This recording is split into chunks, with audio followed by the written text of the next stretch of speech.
Chapitre 4. Le message. 4h23, c'est ce qu'indiquait le radio-réveil cubique au chiffre rouge. Dans la pièce, régnait une semi-obscurité reposante. Ma fumée de cigarette stagnait en strates fines, divisant l'espace en régions antagonistes. Des stries de lumière synthétique trouaient l'atmosphère palpable pour dessiner les persiennes sur la moquette verte du sol. Il serait sans doute temps de dormir, me dis-je. Ce n'était en réalité qu'une velléité de plus.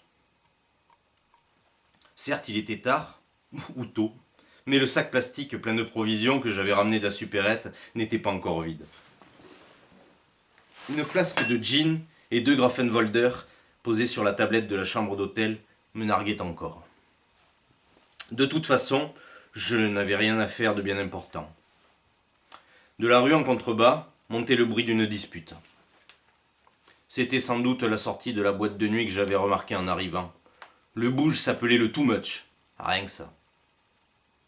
N'ayant pas d'autre distraction, j'allais à la fenêtre pour regarder au travers des persiennes. Au milieu de la placette, pavée, se tenait un groupe de jeunes.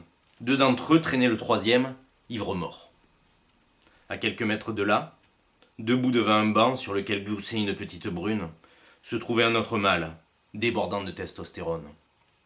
L'individu fut coupé en pleine parade nuptiale par les préadolescents éméchés. Cela méritait à coup sûr une démonstration de force. La gamine, qu'il devait embobiner 3 minutes plus tôt à grands coups de « ouais, moi je, tu vois petite, à la grande époque », le regardait toujours captivé. Au milieu d'éclats de voix exagérés, le costaud assena un formidable uppercut à l'un des jeunes encore capable de marcher.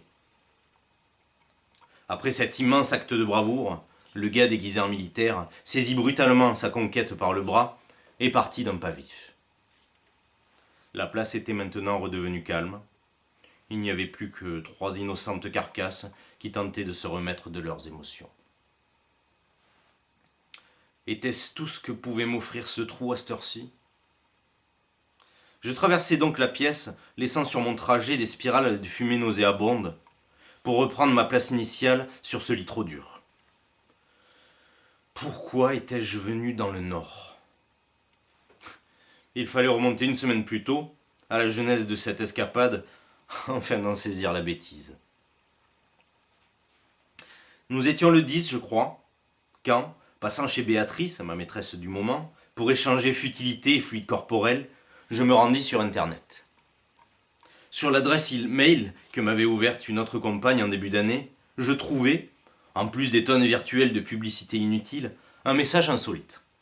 Thierry Simon, un camarade de classe dont j'avais oublié jusqu'à l'existence, m'avait retrouvé via la toile et sollicité mon aide. Ce courriel pouvait bien sûr paraître anodin, mais il me laissa une drôle d'impression. La syntaxe de celui-ci témoignait d'une gravité et d'une urgence non feintes. Il m'avait paru, en le lisant, qu'il s'agissait réellement d'une question de vie ou de mort. Si l'on considérait mon état de santé et ma condition sociale, je devais représenter la mort et lui la vie. Toujours est-il que le surlendemain, je me rendis à la gare et pris le train en fraude. C'était une Micheline aussi crasseuse que taguée qui me conduisit à destination. J'aurais dû me méfier de cette expédition dès le début. Elle avait débuté avec une maladresse qui ne présageait rien de bon. En effet, si l'on y songeait, il faisait un temps de chien. Je m'étais coupé la lèvre en me rasant et un contrôleur aminapathique m'avait aligné. Il n'aurait plus manqué que j'écrase une merde du pied droit tandis que passait un chat noir, le tout sous une échelle. J'entendais mon ancien collègue de boulot me dire en ricanant « Ça pue l'échec ton histoire !» Ouais, je crois qu'il aurait eu raison cette fois-ci. Résultat des courses, me voici dans une contrée hostile avec un effroyable mal de tête et l'impression d'avoir tout raté. Encore. Il faudrait que j'essaye de coucher tout ça sur papier un jour. Il y aurait sans doute des charognards amateurs de ce genre d'écriture qui ne racontaient rien d'autre que la déchéance. Enfin eût-il fallu que je sache tenir un crayon, car il me semble que la seule littérature que j'ai pratiquée en 15 ans, c'était la rédaction de chèques de banque et des lettres de plainte pour tenter de minorer mes amendes. Je vis du sang sur l'ongle de mon index. Mon reflet dans la glace m'indiqua que j'avais machinalement arraché le pansement et gratté ma lèvre. J'éteignis aussitôt ma cigarette pour me laver le visage. J'avais acheté des cravens à filtre. Ça aussi, c'était un signe. Je détestais ça. L'aspirateur, dans la chambre voisine, me tira difficilement du sommeil.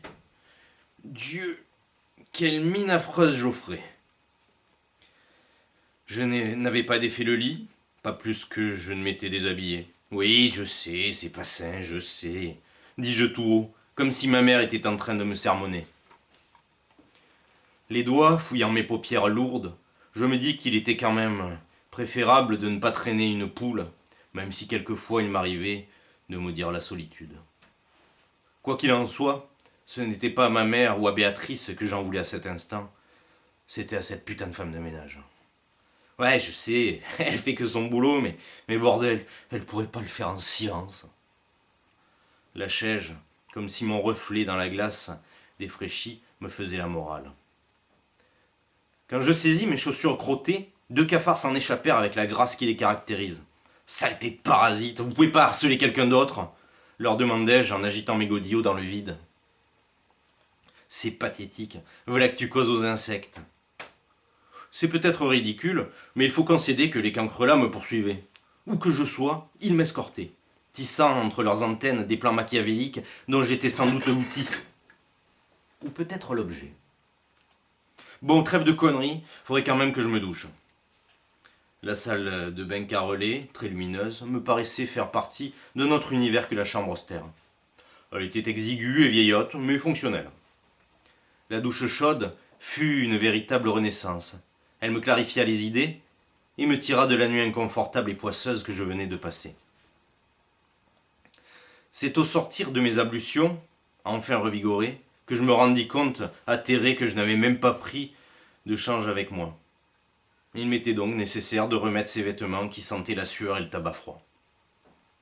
Assis sur le lit, essayant de trouver une occupation qui donnerait un sens à ce voyage, j'entendis un son de glissement dans la pièce. Aux abois, il me suffit d'un instant pour repérer la source de ce bruit. Un papier venait de glisser sous la porte. Me précipitant sur la porte, je ne pus surprendre qu'une silhouette disparaissant dans l'escalier. Grisé par cette situation digne d'Hitchcock, je m'élançai à sa poursuite, laissant la porte ouverte. Dévalant 2 à 2 les marches étroites, je trébuchai pour me rétablir tant bien que mal dans l'entrée. La porte vitrée venait de claquer quand mon apparition déclencha un hurlement du gardien.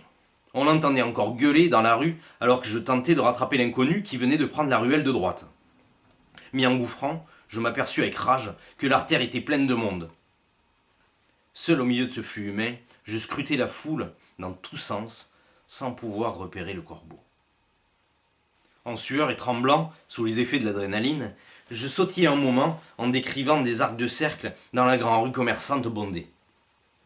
Puis, comprenant l'impossibilité totale de retrouver l'homme, je revins sur la petite place où se trouvait mon hôtel. Celle-ci était vide, excepté un couple gériatrique, sûrement teuton, qui sortait ses bagages d'une grosse BM. Après un tel effort, moi qui étais moins sportif que Giscard d'Estaing, il était nécessaire de m'asseoir. Le banc que je regardais la veille était plus confortable qu'il n'y paraissait.